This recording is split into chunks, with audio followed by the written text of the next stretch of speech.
Existem muitas coisas no universo automotivo que talvez você não saiba.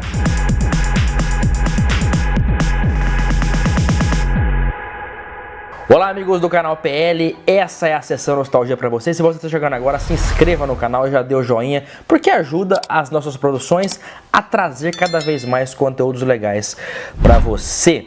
Hoje vamos falar sobre algumas coisas que eu acredito que alguns sabem, mas a maioria das pessoas talvez nunca tenha reparado realmente. Vamos a alguns dos fatos agora.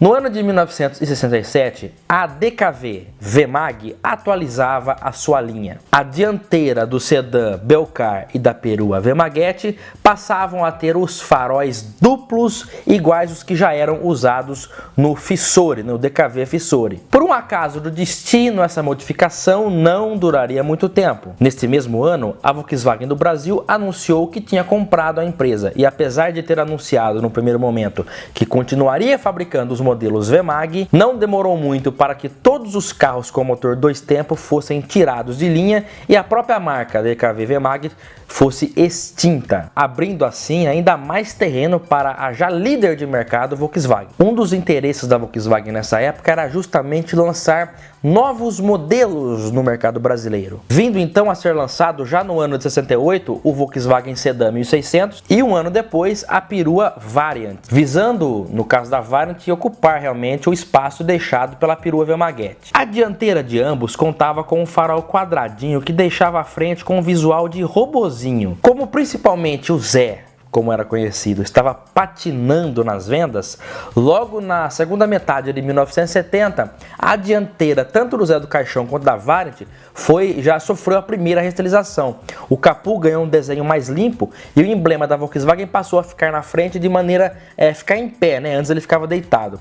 E os faróis deixaram de ser aqueles retangulares e passaram a ser faróis de corpo duplo. Tá vendo bem esse farol? Te lembra algo? É isso mesmo, eram os mesmos faróis usados na linha DKV VMAG de 1967. Um farol que também já era usado alguns anos antes pelo próprio Fissore. Eles foram reaproveitados 3 anos depois na linha Volkswagen 1600 para ver realmente se as vendas davam uma reagida, né? Teve uma restilização leve ali na dianteira.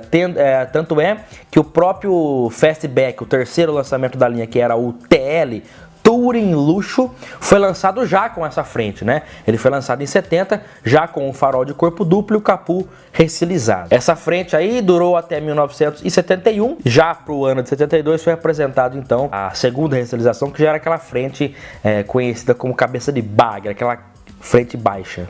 Essa sim durou bem mais tempo, né, na linha Volkswagen.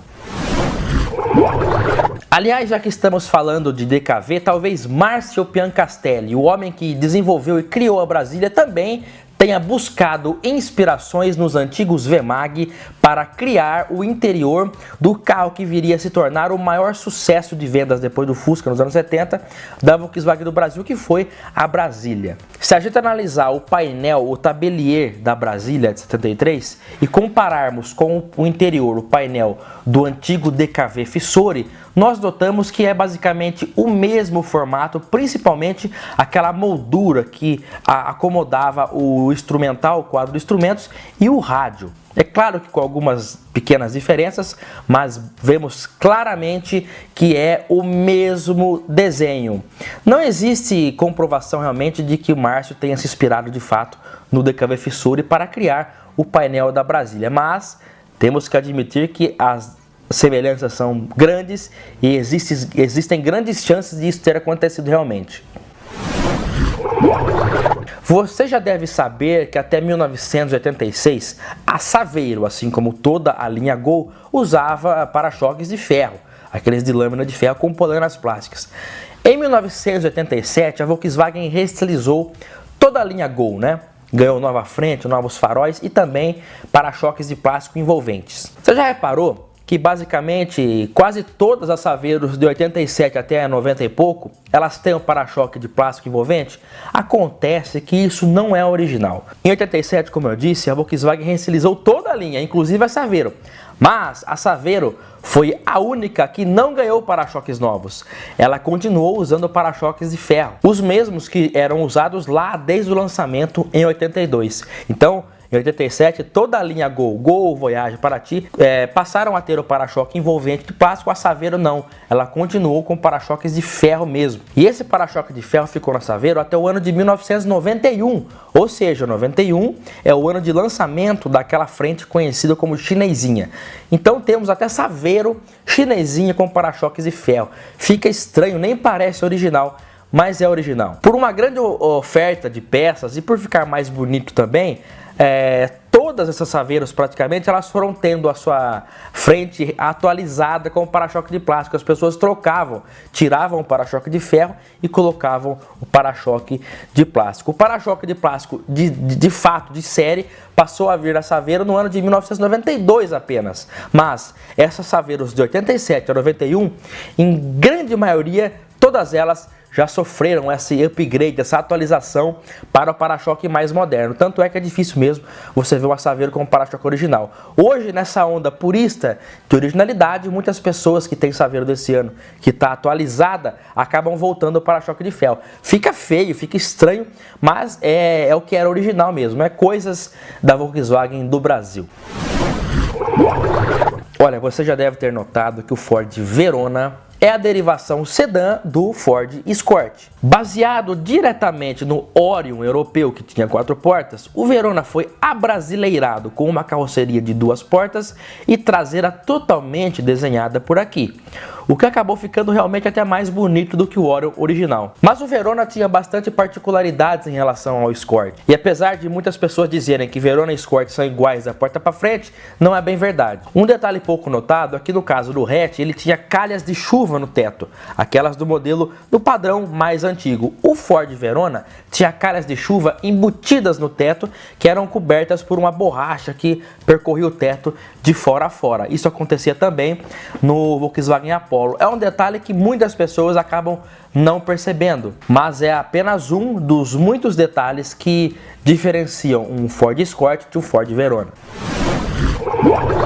Gordini, o simpático carrinho feito pela Willys do Brasil nos anos 60, hoje é bem visto no meio de antigos. Só que um erro é chamar todos eles de Gordini, pois em seu lançamento por aqui, ainda nos anos 50, o seu nome na realidade era Renault Dauphine, ou como se escrevia, Dalpine ou Dalpine, como queiram. Ele surgia como uma alternativa ao Volkswagen Fusca na época e acabou ganhando fama de frágil diante do acidentado solo brasileiro. Diversas alterações no projeto resultaram em um novo nome em 1962. Era o Renault Gordini, que passava a contar com câmbio de 4 marchas e um motor com 40 HP de pura emoção. Então, lembre-se que até 61, 62 é Dauphine, Dalpine, depois só é Gordini. Teve o Gordini 3, Gordini 4 também.